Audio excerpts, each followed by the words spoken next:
After my divorce, I needed a change of scenery. The marriage had ended after years of emotional strain. My ex-wife, once a loving partner, had become distant, consumed by her insecurities and jealousy. Her need for control had turned toxic, and no matter how hard I tried to help, it only made things worse. I did everything I could, listening, comforting, and seeking therapy for us both. But each time I tried to help, she accused me of wanting to hurt her rather than heal. She would say things like, "You think you can fix me, but you just want to see me suffer."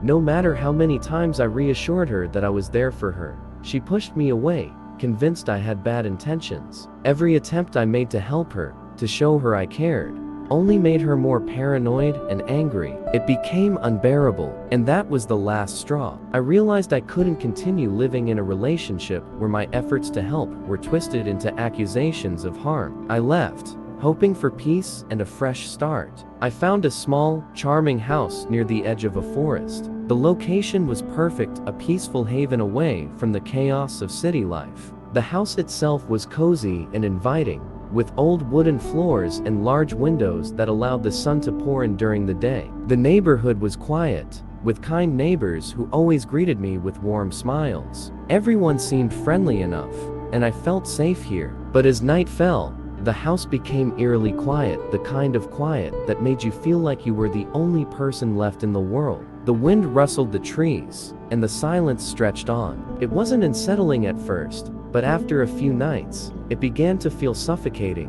as though the quiet was hiding something, or someone. Then, the strange things started happening. It began with the unknown numbers. At first, it was just a few calls and text messages that I ignored. Simple things. There were no messages, just calls that ended as soon as I picked up. But over time, the frequency increased. Every day, sometimes multiple times a day, my phone would ring with an unknown number. I never answered, thinking it was just a telemarketer or someone trying to sell me something. Then the texts began. At first, they were begun with, "Why won't you answer me? We need to talk."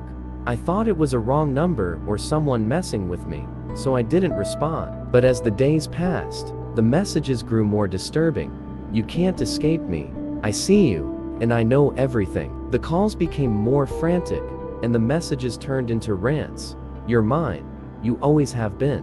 You think you can get away from me? You're wrong." I became terrified, but I still didn't respond. I changed my number, hoping to put an end to it. But after a few days, the calls and messages started again, from a different number. No matter how many times I blocked them, the harassment continued, each new number bringing more desperate and chilling messages. "You can't hide. I'll always find you." The calls became more erratic and aggressive, the messages more insane, as if the person behind them couldn't understand why I wouldn't engage. The desperation was palpable. The messages were no longer just threats, they were promises.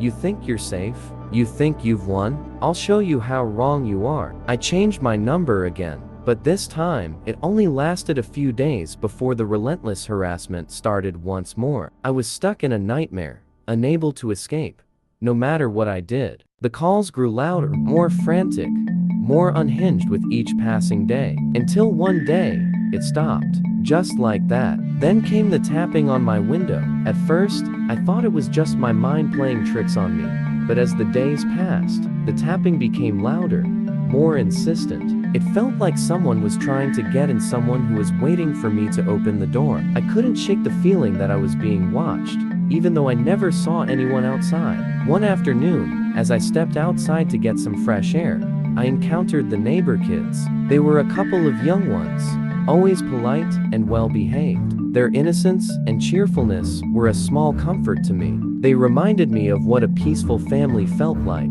and I couldn't help but feel a pang of sadness. I wondered if my ex-wife and I could have had children like them if things had turned out differently. I smiled as I walked past them, waving hello. They waved back, and we exchanged pleasantries. The younger one, a girl with bright pigtails, was the first to speak. "You have a guest, mister," she said innocently, pointing toward my driveway. I frowned, confused. "A guest?" I didn't expect anyone. The older boy, standing a bit behind her, added, "It's hard to tell. They were hooded, and they left just before we saw you." A chill crawled up my spine. A hooded figure? Who could that be? But I quickly pushed it aside.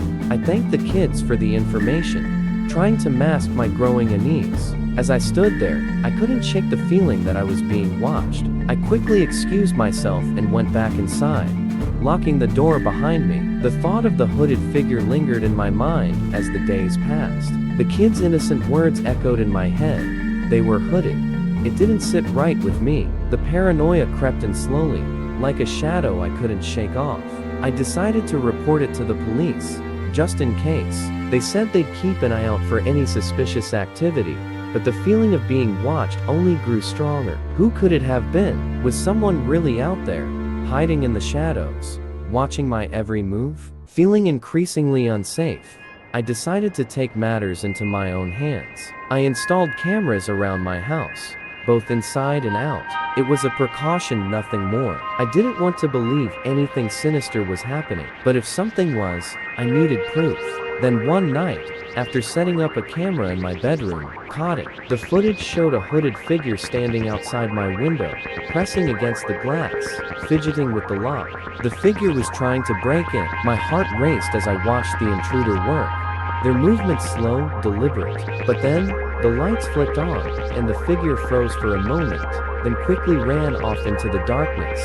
I breathed a sigh of relief, thinking that maybe it had been a mistake, a simple trespasser. But as I checked the footage again, something in my gut told me it wasn't over. The next day, I tried to calm my nerves, but something felt wrong. I looked out the window, and that's when I realized someone had actually gotten inside. My neighbor, who I'd gotten to know since moving here, was away visiting family in the next state.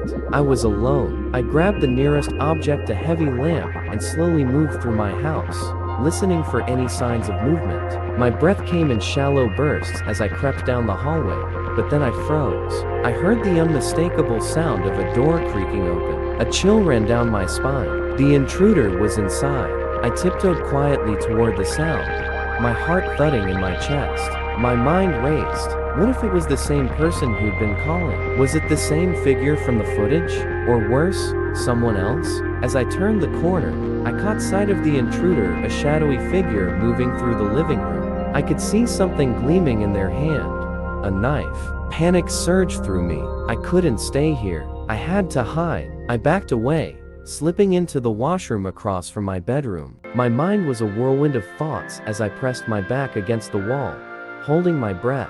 I left my phone behind on the counter, thinking it was safer that way. But just as I settled into the silence, I heard a voice. It was unmistakable, her voice. "Are you hiding from me?" It was her, my ex-wife. The intruder's footsteps stopped. I heard the familiar sound of her calling my name, her voice desperate. My phone buzzed again, louder this time, and I could hear her muttering, "Where are you? I know you're here." I waited for her to get closer. As the sound of her search moved toward my room, I knew this was my chance. The intruder had stepped into the room, distracted by my phone.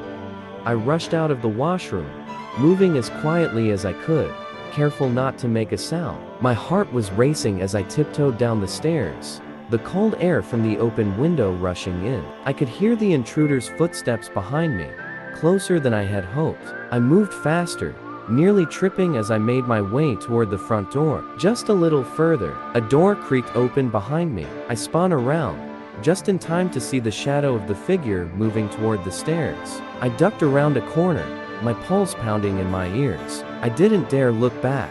I bolted out the front door, slamming it shut behind me with all my strength. The wind whistled through the trees as I ran. I didn't stop until I reached the nearest police station. I was gasping for breath, my legs aching. I rushed up to the desk officer. "My ex-wife," I panted. "She's here. She broke into my house." The officer looked up at me with a raised eyebrow, concerned, but not yet fully grasping the gravity of the situation. "Slow down, sir. What do you mean? Your ex-wife?" I nodded frantically, the adrenaline still pumping through my veins. "Yes, she's been stalking me, calling me, sending messages. I think she's gone crazy. I've been getting strange calls. She's been watching me." The officer motioned for me to sit. "We'll need to get a report. Can you tell us what happened?" I explained everything. The strange calls, the night visits, the footage from the camera, and how she had broken into my house. I was shaking by the end of it, but I couldn't stop. I couldn't leave any detail out. By the time the police arrived at my house, my ex-wife was gone. The scene was still chaotic, the door I had slammed shut was slightly ajar, and the living room was a mess. But what truly struck the officers were the camera feeds. They reviewed the footage, seeing her on tape, creeping around my property, and even attempting to break in. It was chilling, undeniable proof. The police quickly made a connection between the messages, the break-in, and my ex-wife's obsession. She had been waiting for the right moment to act on her delusions. They arrested her that night. She was charged with breaking and entering, stalking, and possession of a weapon with intent to harm. The footage from my cameras was key in her arrest. Her obsession with me didn't start overnight. It had been building for months, years, even, but it wasn't until the divorce that it truly spiraled out of control. The truth was, she never felt like she was enough. Not in our marriage, not in life. From the very beginning, there had been insecurities buried deep within her that I tried often too hard to comfort. But no matter how much I reassured her, she never believed me. She couldn't shake the feeling that I was going to leave her, that I was going to find someone better, someone who wasn't damaged. And when I did leave, when I finally couldn't take the constant emotional strain any longer, it confirmed every fear she had buried.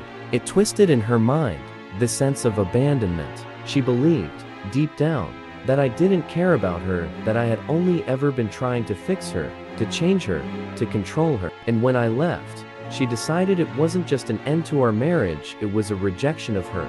A rejection of everything she had been, and everything she could be without me. So she became convinced that I was the one who had destroyed her, that I had shattered her world, taken everything from her. And now, I was trying to move on as if nothing had happened. The rage started small, resentment that I was happier, that I was free, and she wasn't. But as the months went by, it grew. She watched from the shadows, stalking me, seeing if I was moving on, seeing if I was seeing someone else. But it wasn't just jealousy, it was fear. Fear of being forgotten. Fear of me exposing her vulnerabilities, her flaws, to the world. And somewhere along the way, that fear turned into something darker, vengeance. She told herself that if I couldn't love her, then no one could. She became obsessed with the idea of making me suffer, of making me feel the pain she felt every day. If she couldn't have me, she'd have control over me in another way. Through fear, through the illusion that she was always watching, always present.